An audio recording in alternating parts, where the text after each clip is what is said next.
2 chances at the free throw line here. Lakers shooting their 7th and 8th free throw attempts for the game right here.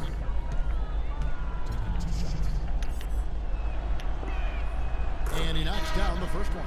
So for the Bulls, Rodman, he's checked in for Bushley. And Michael Jordan subbed in for Kerr. And so Jones nails both of them. Here's Jordan. He's got 26. We've got 22 seconds left here in the 3rd quarter. And that one's good. Jordan's got 28 points for the game.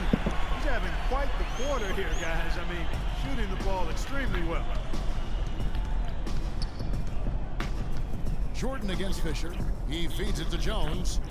The 18-footer is right on the mark. Jones has got 16.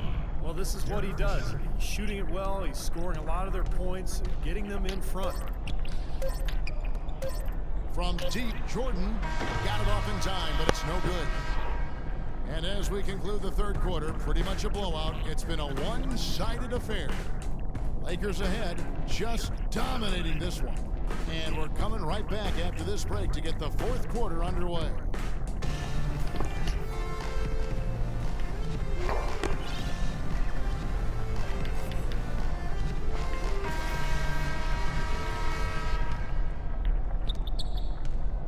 And here is Los Angeles now. Harper's out there with Jordan. Then it's Rodman. Then it's Kukoc. And it's Longley in at the pivot spot, manning the middle. So that's the 5 in the game for Chicago. Here's Fisher. Offline with his 3. Throws it up high. Got a piece of it. Rodman dishes to Jordan. Launches it. And he gets it to go. Jordan's got the first points up on the board here in the 4th for Chicago. Fisher, the pass to Kobe. Jordan with the block. And that's out of bounds. The Lakers will retain possession. Shaq is checked in for Blunt. Now into the lineup for the Lakers. They double him with Jordan. Well, the old days of the dollar-for-dollar luxury tax are gone. The new, more punitive luxury tax really changing the way the league does business. Teams like the Knicks and the Lakers and the Celtics, high-revenue teams, they're not nearly as willing to go into that tax anymore. So it really has kind of leveled the playing field. That's good. Jordan's got 33 points. Despite the play of the team, I think he's had an outstanding game. He's really done well here. Right side, Kobe. The tray. Shot's good. Great 2nd half. I mean, he came out of that locker room ready to play. Here comes Michael Jordan.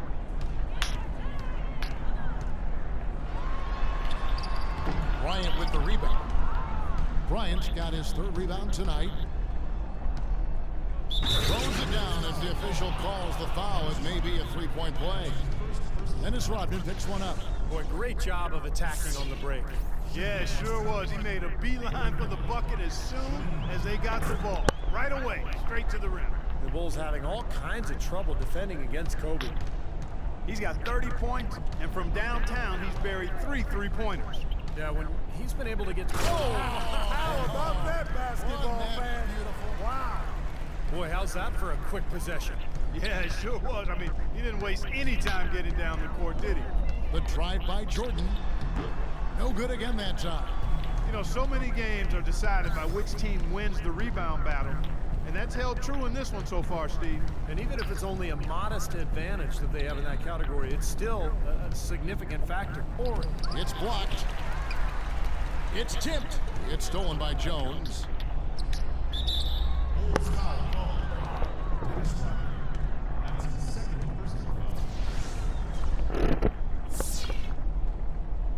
You know, guys, every coach would love to play his star player every minute of an NBA season, but it's impossible given the limits of endurance and the risk of injury. It's basically a balancing act. I think teams are becoming wiser, though, in terms of keeping players fresh and helping them recover between games. So Chicago ends up going with the new group. And then for the Lakers, Miller's checked in for Jones, and Barry subbed in for Kobe. 4-on-3 break.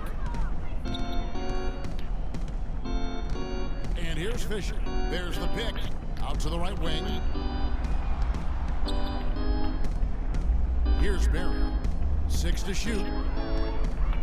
Inside. Or he gets the bucket.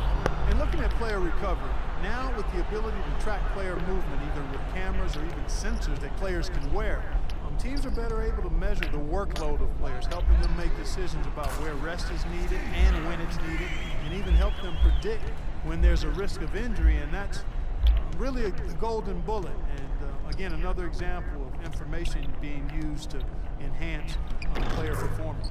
And yes, sir, that one drops. Now, they've done a great job of getting into the middle of that defense and scoring in the paint. Well, and that's why they're on this run, guys. They're getting the ball inside and getting really high percentage looks. The D has gotten a little lax defending the three-point shot at that end. Agreed, Clark. They've poured in 3 of the last 5 baskets on pretty open looks behind the arc. And guys, across sports, the key to winning is keeping your star players available. Well, teams are learning a lot from player tracking. For one, morning shoot-arounds may be more draining than we realized, so some teams are cutting those down. And also, athletes do better with frequent short rests, so subbing often can leave players with more energy in crunch time. And the shooting percentage continues to climb. Guys here in the second half, they're on fire. Steve, I like the collective focus since halftime. Good team basketball resulting in high-quality shots. Something's starting to click for this team, guys. You can feel it. The three-pointers are dropping. Their offense is flowing. They've had a great second half from long range. 1:49 left in the fourth quarter of this one. It's Miller on the wing. Here is Ori, and it's going to be a 3-second call. So guys, the league has taken some steps to pick up the pace of the game.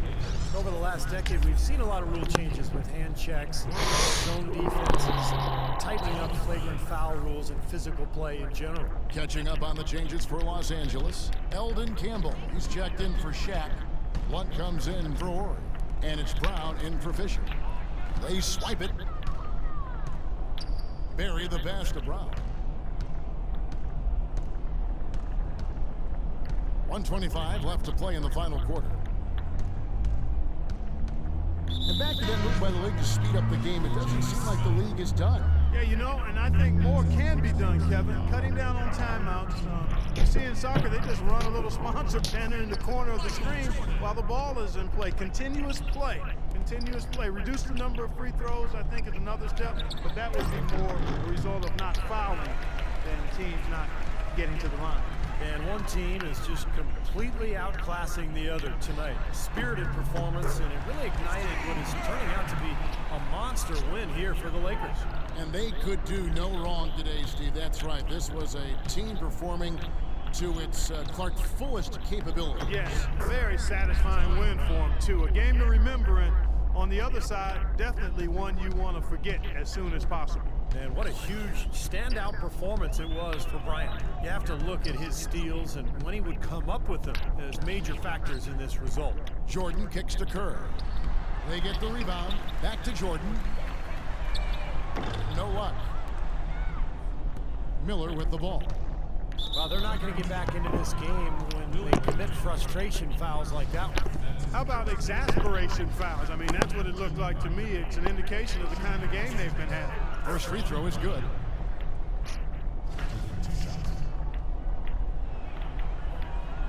And that one goes in. 2 from the line that time. Here's Jordan. Probably time to just say it, guys. This game is over. I think you're right on target there. Pennington passes to Simpkins. And 3 from Jordan. The Lakers with the rebound. Oh, he's just launching from the three-point line right now because I don't like his shot selection at all. Here's Barry.